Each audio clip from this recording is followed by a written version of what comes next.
পরিষ্কার করে খেয়ে নাও, ঠিক আছে?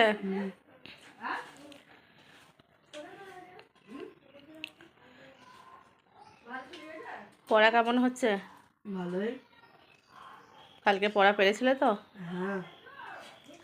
সমস্ত পড়া সব দিয়ে দেবে ঠিক করে, ঠিক আছে?